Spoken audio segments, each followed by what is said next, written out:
Famous beaches, famous cigars, and famous adult entertainment.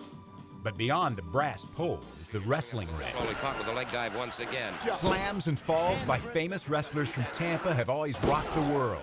There was the American dream. I'm gonna get meaner and better than you ever seen. Now the dream girl, Tampa's Tori Wilson, the wrestling angel who likes to show a different side. I'm always begging to be the bad girl because it's so much more fun to be the bad girl. There's Macho Man. Am I right or wrong? I'm right. Yes, I am. And Hulkamania was born right here. Now Batista is part of Tampa's new generation of wrestling. In his exclusive upscale Tampa neighborhood, he rolls in a custom Hummer that can both impress and annoy. Okay, I'm annoyed. It's pretty annoying, huh? He's a big man with a big Star Wars collection. Would you rather be the world heavyweight champion or a Jedi Knight? I'd rather be the world heavyweight champion Jedi Knight. There you go, it's one for you. They're pretty cool. We can actually hit them together. I am your father. Batista's Tampa neighbors include a who's who of wrestling fame. Big Show, Edge, Test, Vito, Tatanka. Tampa may have more wrestlers per capita than any other town in America. I mean, all the wrestlers and their wives and their kids and their mothers and, the parents, and we all are one big extended family. A family of power and influence that's been growing for years. Mr. Wonderful, Paul Orndorff, Hulk Hogan. They were in Brian Blair's wedding. Blair was one of wrestling's famous killer bees. He became a successful businessman, then got elected as a powerful Hillsborough County Commissioner, a conservative Republican no less. People know me. They know me from wrestling and they know me from politics, both, but I think more so from wrestling. Bob Orton Jr. set to deliver. In old Tampa, everyone, including the city's power elite, knew the wrestlers.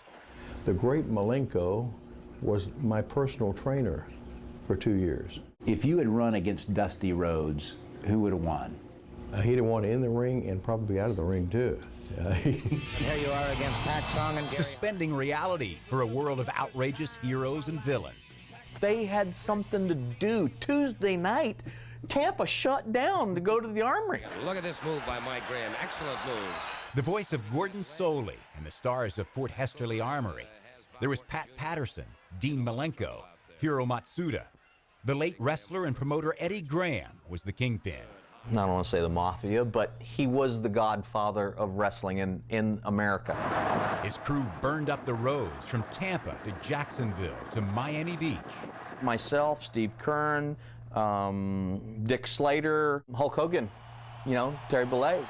Tampa is where Hulkamania nearly died before it began. They put a mask on him and called him the Super Destroyer, and they beat him every night.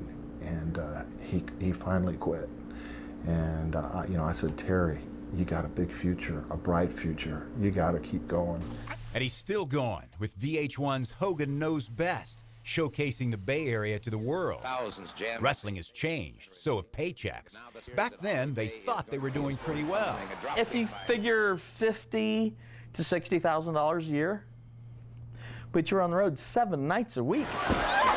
In the ring and in magazines, Tampa wrestling diva Tori Wilson might earn more in a month than wrestlers of the past earned in a year. She's invested her wealth in business ventures like her tanning palace in Tampa. Everybody looks better with a tan. Jack and Jerry Briscoe. Some of the old stars had no tans, but lots of moves. Who was the best ever from Tampa? We can go pretty far back, and I think to pick one, I wouldn't bring that heat upon myself. If I were to offer you 80 grand, not enough? Not even close. Going on this matchup. Now, bigger paychecks, sexier stories, and larger arenas. But they still come home to Tampa. To this day, nobody's turned out any better, more successful long-term wrestlers than we did. Absolutely, Lloyd. Tampa is Wrestletown, USA. A full body slam. Lloyd Sowers, Fox 13 News.